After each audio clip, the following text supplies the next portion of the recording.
We are live. Good morning, everybody. Hi, it's an exciting day for us today. We are here with, okay, I just see it up now. It looked like we weren't quite live. So now it's exciting. I'm here today with Dr. Michele Borba, who I'm always so grateful when people on the West Coast are willing to get up so early to be on our 10:30 East Coast time. And yes, thankfully you have your coffee. So Dr. Michele Borba is an educational psychologist, a former teacher, and a mom. She's the author of Thrivers, The Surprising Reasons Why Some Kids Struggle and Others Shine. Can you tell us how people can pre-order your book? Oh, thank you. Well, it's just available. Wait, let me just hold this up. Yay! I want to just say it is, I don't know how to move it. Oh, there it is. Okay. It is really, really revolutionary in the way we will look at our kids for a long time to come. And especially unwittingly, this came out at a time where we need something like this more than ever. So you are going to be in for a treat when you pre-order this book. It's so worth reading. So tell us how they can pre-order. Oh, just about any place right now. Amazon, Target, Barnes & Noble, any local bookstore, they have it. It's actually in stores and on your doorstep March 2nd. Sue got the advance copy 3 days before I did, which goes how much credibility I have as the author. Thank you, though, for holding it up. This has been really a life's journey as a career to try to figure out why some kids do struggle. I started way back when in special education, and I kept seeing even though some kids had enormous difficulties, some kids were making it and shining a little brighter. Before the pandemic, I started this because 1 in 5 kids, according to the mental health, and particularly teens, was going to be diagnosed with some kind of a mental health disorder. Then, Sue, I started interviewing about 100 kids across the country. They were teens, and they were so open. And almost every one of them said, we're the most stressed out generation known to man. We've got the grades, we're test scores, but we seem to be raised like as products and not human beings. We're kind of missing the human stuff. That's when I started looking at resilience research and saying this stuff we have got to add to our parenting agenda and our teaching curriculum, because adversity is going to be part of our kids' life. And then came the pandemic. So unfortunately, it's crucial now more than ever. So moving into some of the things that you bring up in the book, you talk about us being a society that emphasizes achievement over character. And that is really rearing its ugly head right now. And I just want to give one of the quotes that you have in your book from one of the kids you spoke to. And I can't remember how old this kid was, but they said, it was a girl. She said, we're being raised to be scores, not kids. And first of all, it's so painful to hear that from a kid, but also you heard it over and over again. I heard it over and over again. And I heard it over and over again, not only from teens. Every kid I interviewed was a middle school or high school kid. But the second thing I heard was it was duplicated by the teachers. Particularly, I was doing a keynote with 2,500 Ivy League counselors across the U.S., the colleges, and they said there's something different about the kids these days. Their GPAs and their test scores in the ozone layer, but they're really more empty. And we're running out of resources for them for mental health. In fact, many of those schools now have opening freshman year, first week of school orientation is on resilience building because the kids are so low in it. That's why I wrote Thrivers, is let's not wait till then. Let's start looking at science-backed ways to help our kids become the best they can be, become what I call a thriver, because it's doable and research is on our side. So when I was reading it, I was thinking to myself that one of my kids wanted to take a particular class in high school, and the message from the school was, make sure you take the hardest class that you can take and still get an A. And that meant him not taking that class because he didn't think he'd get the A. And I felt like it was diminishing his intellectual curiosity. Like where has that been lost in this picture? So what do you say to that, and what are schools trying to do? Well, the first thing is I am seeing that schools are slowly recognizing this real gap in terms of the thriving potential, and our kids becoming more and more what they call risk averse. They're afraid to raise their hand because it's going to be great. So starting to add more deeper level thinking patterns like Socratic dialogue into the classrooms, more into debates, more into what do you think, more to get our kids engaged and curious. Because what I also identified in Thrivers is the 7 most highly correlated traits of not only resilience building, but also mental health and peak performance in the classroom. Too, I think the big thing is every parent's going to go, I can't stop helping them be successful in school, and I don't want you to stop helping them. But I want you to also start helping them with a foundation of, if you build the 7 traits in Thrivers, you're also going to get a peak performer who's going to be helpful, be able to get on in life. That's what we're looking for. Curiosity is one of them. And what we're seeing is a nosedive in our kids' curiosity in faster than any other nation of the world, says research, starting at age 5. The wonder is getting kicked out of our kids because they're being programmed to have only this answer, as opposed to, well, let's dig deeper, sweetie pie. Oh, I love that you asked that question. Brainstorming, we've helicoptered them a little too much. So don't give them the answer, because they're going to be faced with adversity and they're going to have to handle it on their own. What's another idea? What's another way that you could come up? Well, there's one possibility. Let's think of 5 more. We've got to get our kids possibilities so they know that they've got the potential in them. Because a thriver is a kid who says, I got this. That's what we're looking for. Okay, so let's talk about the essential character strengths. You've got self-confidence, empathy, self-control, integrity, curiosity, perseverance, and optimism are your 7. All 7, you say, can be taught. Let's take a deep dive into what each one means. And you have in your book, how do we teach that to our kids? So give us the shorthand on it. Let's start with self-confidence. Self-confidence is the foundation, now we know, for all of thriving abilities as well as peak performance. And it means that the child has a clear understanding of who they are, and they can accept their strengths and go with their weaknesses. Why is that critical? Well, first of all, the nosedive on this one is when we look at a University of Chicago, who did probably the best of the best study. First thing is, our most talented kids in the United States are giving up their real talents around the age of 13 because they don't have enough time to practice them. Now, that's tragic. When we look at Bloom's study of the most highly gifted and talented Olympians, neurosurgeons, artists, scientists, they started with a parent at a very young age identifying what the natural kid's strength was. So if you were to do anything, you go to Thrivers, and it has this incredible, I'd say incredible, because I pulled everything there was of a 4-page core asset survey, trying to figure out, who is your kid? Look at it. Figure out who your child is. Take a 3x5 card. It's simple. For the next couple of weeks, 1 per kid, and watch your child.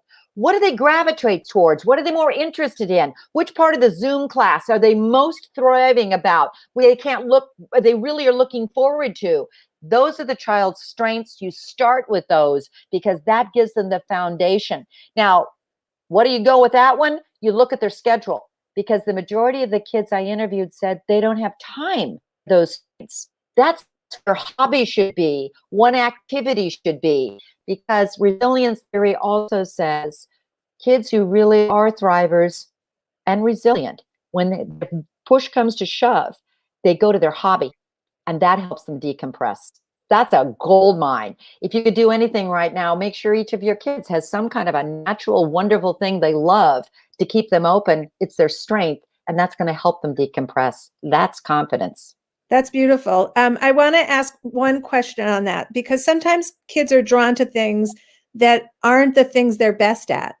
So when you say follow what they're drawn to, it doesn't, I mean, as a parent, we might want to like push them over here because they seem like they're going to be the rock star over here. What's your response to that?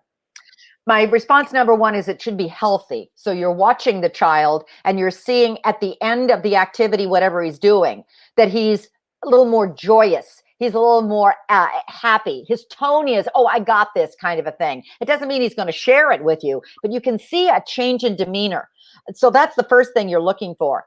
Another thing that you're looking for is just variety. Sometimes what you have to do is expose kids to different things. At this point, it'd be great to have family hobby days. Let's just introduce kinds of different things and see which one the kid goes, oh, okay, Mom, I'm going to try. Oh, that's the dumbest thing I ever heard, Mom, and walk away. You can sort of figure out where their interests lie and go that way. And Sue, in all fairness to us as parents, it may take more than a couple of weeks to figure this stuff out. You can also ask teachers, what are they most interested in? Who care about your child?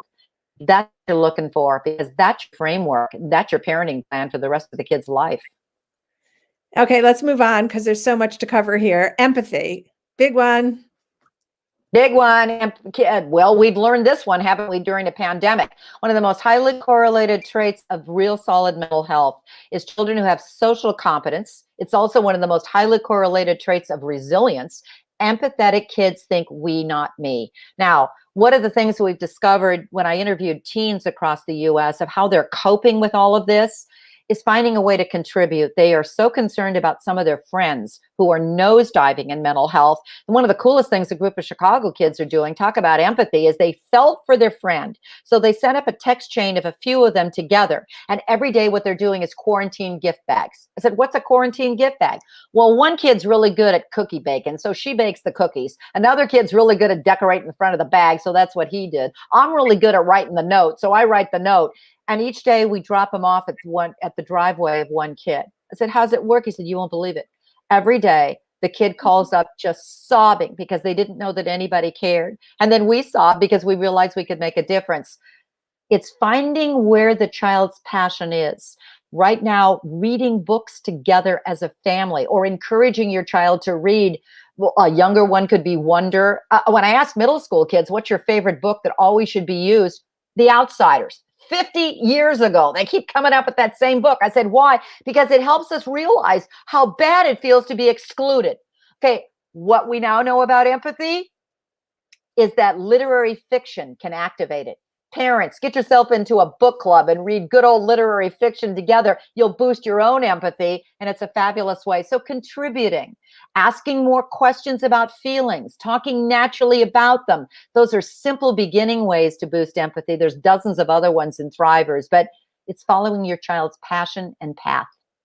And so empathy and reading fiction in particular is amazing. If you don't have a reader, can you put the book on in the car and as you're taking yes. How cool. That is a fabulous idea, because now when you're doing those little road trips or just going to whatever, many kids are suggesting put Harry Potter on. Mom, we can all read it together as a family. That's literary fiction. You find the books that aim at the child's heart, that they seem to enjoy, and then listen to them together. Keep your mouth shut for a little bit. And then you can also the books that your child is reading and assigned at school. I'd always get an extra copy of the same book, Sue. I'd make my kid read it. But the fabulous conversation is, can you believe what happened on page 43? How would you feel if you were that character? How would you feel? What would you need? Are the greatest beginning questions to ask the child, and it activates their heart and empathy. So yeah, listen to them together as well. Okay. Self-control. There's the one. If you were to look at the 7, which one do we all need? Self-control. Because here's another little point. Self-control is what helps kids put the brake on their impulses. And we're all going up to the level here, and then burnout is hitting. But they also need a strategy in order to decompress. Now, the takeaway that I learned from teens, boy, were they brilliant, is, you don't learn this stuff on a worksheet. And we got to practice it over and over again so it becomes a habit. So make sure we keep doing it, And then another kid says, yeah, and you got to give us a repertoire of stuff. That mindfulness works for some kids and meditation works for others, but give us a bunch of stuff so we can figure out what works for us. That's the takeaway for self-control. So step 1, maybe for the next couple of weeks, walk around the house and sort of quietly and with respect, point out each kid's stress sign. Looks like you're starting to get stressed because you're doing this, or I see your cheeks starting to just flush, or your teeth are starting to grind. If kids first know what their stress sign is, they're going to be able to activate the 15 ideas that are in Thrivers that came for what kids say work for them. The best one, though, by far, was from Navy SEALs. They said, you have got to teach every kid 2 things.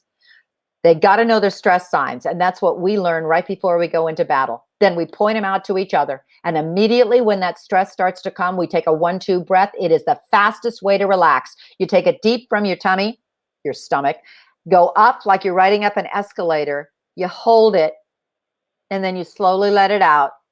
please tell kids to make sure that the exhale is twice as long as the inhale. It is rewiring our brains because we keep practicing it. Now, that's so simple. For teens, very often, they breathe too quickly. So you can put a feather or a straw on a table and just suggest for some of them in their own bedroom without you that they practice blowing it so it doesn't bump.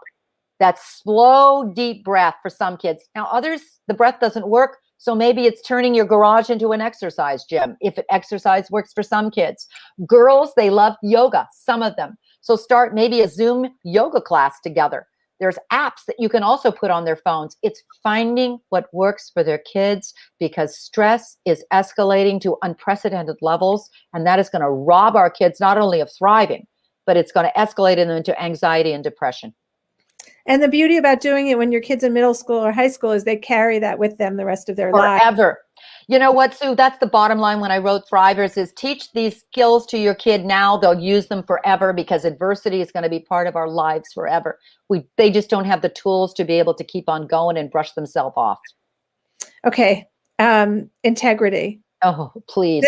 They're just all so good. And I love that you're able to distill one or two things that we can act on today. I mean, the self-control, that piece of it, you can finish watching this and go come up with a game plan.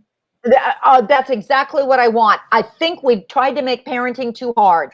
What I try to do is find nothing but science-backed, simple things that kids say work for them. Try any one and keep doing it over and over again until it works. Integrity, if there's a takeaway to integrity, we've got a lot more power than we ever gave ourselves credit for. The book that changed my life was Samuel Oliner's The Altruistic Personality. It's 500 pages, so I'll give you the 30-second what it is. What he did was, he's a Holocaust survivor. He made it. His parents were all killed. He made it because he didn't go to the death camp. He was saved by a perfect stranger named Bewinda. His whole life after that was trying to figure out what creates Bewindas of the world. Why are people so decent and caring? So he interviewed hundreds of Christian rescuers, hundreds of them, to try to find out, why did you risk your life? Why do you have such integrity? And they all said the same three things. These are your takeaways. Number one, I had to, because it was how I was raised. How were you raised? He asked. Every day I saw my dad or my mom model it. My mother was the epitome of kindness. My dad was the epitome of respect. They expected in our house. It was a mantra over and over again. In this house, this is who we are. So come up with a family mantra. The third thing is they gave us opportunities to do good. So we saw ourselves as people of goodness. We saw ourselves as people with integrity. Push came to shove, we had to step in and do the right thing. So don't get into these lofty kinds of activities. Instead, put it in yourselves. Take it up 5 levels and say, if my kid had only my behavior to watch, what would he have caught? We got a model. Beautiful. Curiosity. Keep it open. The thing that we know about curiosity is that it helps our children thrive, because thrivers are more open to ideas or people. And so when push comes to shove, they don't give up. They figure out a way around. And that is, number one, is make a new rule. Never do for your child what the child can do for himself. Never give your child the answer. Instead, that's a great question. I don't know the answer. Let's dig deeper to figure it out. Don't have your kid do the cut and paste plagiarism model that is so rampant with Google. Dig deeper. Be more curious. I interviewed a lot of kids, and they said that one of the things that keeps them curious is over the dinner hour, their parents talk about some news articles. My gosh, what do you think about that? Can you imagine what's happening? What's another way around that? And it helps us stay alive and curious. Maybe it's watching, Lester Holt or some kind of a nightly news that is more balanced in its report, or PBS. I don't care what you watch, but gets kids to start thinking and reflecting. Teachers are concerned they're not digging deeper enough into it, and always keep your kid curious and open-minded. Maybe it's just flooding them with new little ideas and that are more open-ended. So your child knows sometimes there's no right or wrong answer. It's okay to come up with the wrong answer, but maybe first assert yourself, give evidence as to why you want that answer, and then try to convince us that that's the right way. As a result, what you'll have is a deeper thinker. Teachers are using that in classrooms. It's called Socratic dialogue. It's powerful. Perseverance. Perseverance is what every parent right now, I just did last night, 600 parents from Brevard County were asking me the same question. How do I get my kids to persevere? There's a multiplier effect to all of these habits. And that is very often what happens is we try to get our kids to keep on going, but right now they've hit the wall. If you have self-control and perseverance, you're more likely to keep on going. So perseverance, number one, is the child needs to know that perseverance is really a matter of how hard you try. It's the effort. It's not locked into IQ, and it's not locked into your GPA. Start praising, parents, please, the effort your kid puts in, not what you get, because that's the growth mindset that Carol Dweck says is valuable. Number two, for some kids, they're absolutely, please know, overwhelmed. They look at an assignment and just don't know where to start. So again, the Navy SEALs said, crunch the fear, chunk it. Tell the kid just to do the first row or the first problem. Once they get the first problem done, they can keep on going. Hide the rest of the assignment. Right now, they don't have the bandwidth to keep on going. So maybe put the expectation level at the level of where the child is. Think of a rubber band. Your goal is to stretch your child, but don't snap them. Right now, all of our expectations need to be a little bit smaller because our kids are so overwhelmed. And that's what perseverance is. Make sure that they have the sleep. The NBC just came out with a report last week that because of COVID and distance learning, our children aren't sleeping, and that's taking away from their focusing ability. So find out why they're not focusing, and then you can help them rebuild it. Make sure that they don't have attention robbers in front of them like that cell phone. They'll tell you that they can do 5,000 things at once. Actually, all of research says they can't, nor can you. I love the visual of the rubber band, but not letting it snap. That's so easy. It's so easy to understand what our mission is and where it stops. Yeah. Okay, the last one. I think right now, all we hear right now is that kids are depressed and overwhelmed. And so how do we right now help them with optimism? Right now, what we do is first, number one, a resilient parent raises a resilient kid. Don't put guilt on yourself, but make sure you're taking care of yourself because your stress and your optimism or negativity is spilling over to the kid. Second, number two, what we all know, again, what University of Pennsylvania did was realize so many of our kids prior to the pandemic were depressed. They tried to figure out, are there strategies we parents can be teaching our kids to minimize that? Because if pessimism becomes permanent or pervasive, it robs our kids of every thriving potential they have. I can't do it. It's impossible. So instead, come up with a family mantra like we got this. That sounds soft and fluffy, but every bit of research says if you can come up with some kind of a mantra inside your head, you can counter the negativity. Now, how do you do that as a family when your kids are teens? Just maybe start it by modeling it yourself. I'm really stressed today. I'm going to just keep telling myself I got this.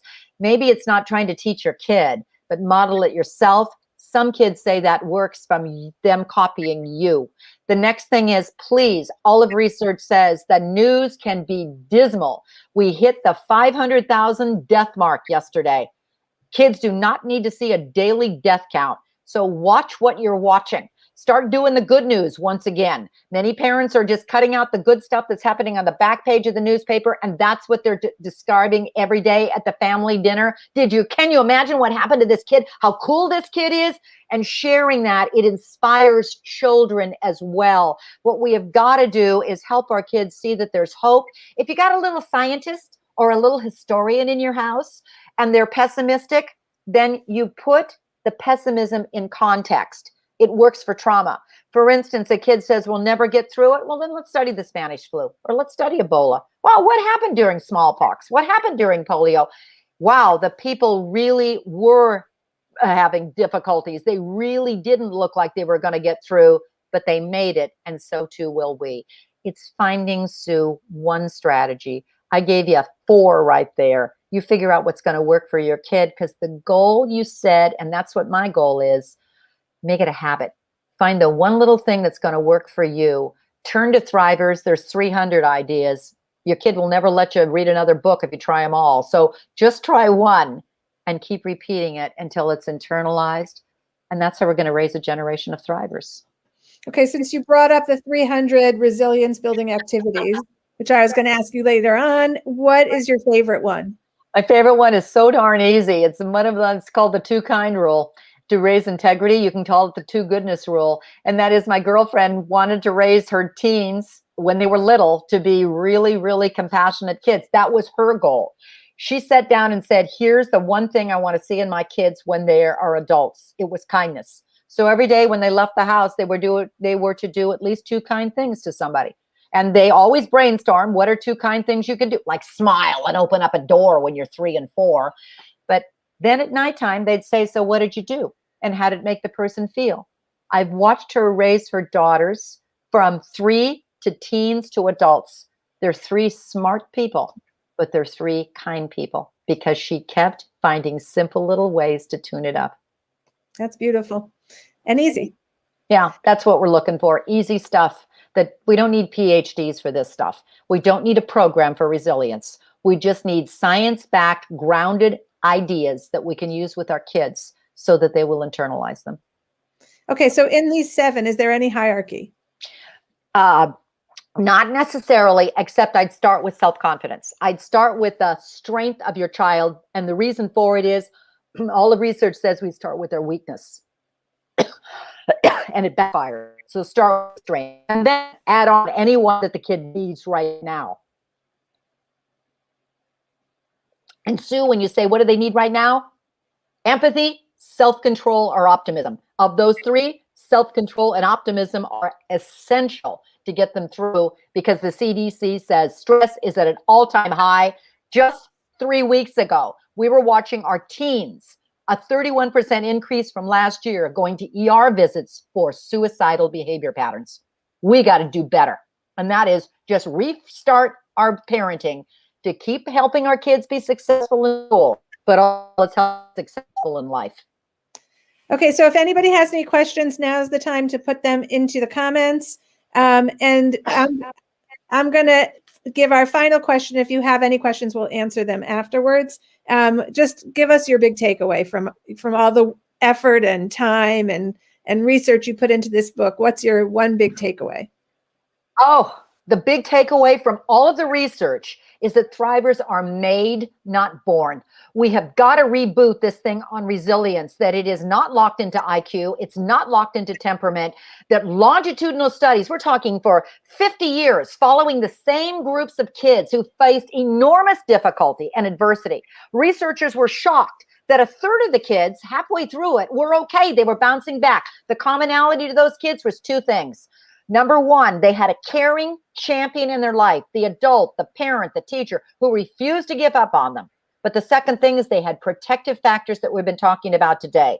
They learned any of the skills we're talking about. So when push came to shove, they found a way over and through. And that means we can do the same thing for our kids. It's that, talk about optimism, that you're not born with it. Okay, so we have a few questions here. Kaylin says, my daughter has a huge block with math in particular, and while she knows a lot of tools, she doesn't use them. How can I best encourage her?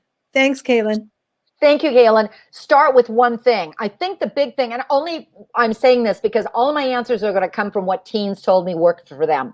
Most of them are saying they're overwhelmed with it all. Like, I can't do my math. And it's because they're seeing the whole thing as the math. So maybe it start with the strength of the one little thing, what I call her stumbler. What's the one little thing that maybe would help her right now? I don't know what age she is, but let's just pretend that we're going to go way down because it's easier. She doesn't know how to add. So we spend just a little bit of time with that one little area. You're going to have to become allies with that teacher and ask the teacher, what's the one simple thing I can begin with right now to help her have a little more confidence in it? And then praise what Carol Dweck would say, just the effort she's putting into it. You're getting a little, I know yesterday you couldn't do many of them. You got 2 today. That means you're getting better. You keep stretching and stretching and stretching. And that's what the research says will work. It's a long haul process, but that's what parenting is anyway. I think so much of what you've said today is about distilling it into bite-sized pieces that all of us need to do. Yeah. We all learn in our lives how to take a big project and reduce it into small pieces. And so that example is another tip around finding something that when you say I'm not good at math, that's huge. That's huge. Yeah. Well, let me give you my favorite example on that, because I think it'll help every parent. Music. My parents way back when made me take piano. Okay. But they also made me take piano with Mr. White, who was the worst piano teacher ever. He was brilliant on music, but he was horrible, because anytime you made a mistake, you'd have to start from the beginning and go over and over and over. Start from the beginning. Michelle, you made a mistake, like one bar from the end, start all over. I hated it. Then I had Mrs. Thompson, bless Mrs. Thompson, because what she would do, and she'd say, well, that's your one little stumbler, Michelle. Let's just fix that one little stumbler. Now let's start at the beginning. I then had confidence to go from the beginning and keep on going. I went right through the stumbler. Same with math or anything. Come up with the one little stumbler, solve the stumbler, and you're going to give your kid confidence to begin at least, okay, I can do some of it. Okay, Kaylin says thank you, and she can't wait to get the book. Let's see, we've got one more question. Holly says, is there a window of opportunity that closes to teach these pillars, or can even older teens and young adults be retrained? Oh, I am so glad you asked that question. Number one is it's never too late, which means the first thing is we got to start using the skills. And in fact, one of the best things to do is take any skill from Thrivers and start using it yourself, because the best way for kids to learn it is by modeling it. Second of all, look what Ivy League schools are doing. From Yale to Harvard to Stanford, the first week of college orientation is for freshman college kids to learn problem solving, critical thinking, the resilient stuff, how to teach them to have an open mindset, everything from Thrivers. That's then. All of research is all on our side. It's never too late. You just have to be intentional about it and make it into bite-sized nuggets of what's the one thing we're going to do this week or this month. Dr. Michele Borba, you get so much information out in such a short amount of time. Thank you. You must be exhausted. We are so grateful. It's a wrap. Everyone go out and buy the book, Thrivers, The Surprising Reason Why Some Kids Struggle and Others Shine. And you can pre-order it today. Okay, thanks so much, Michelle. Thank you.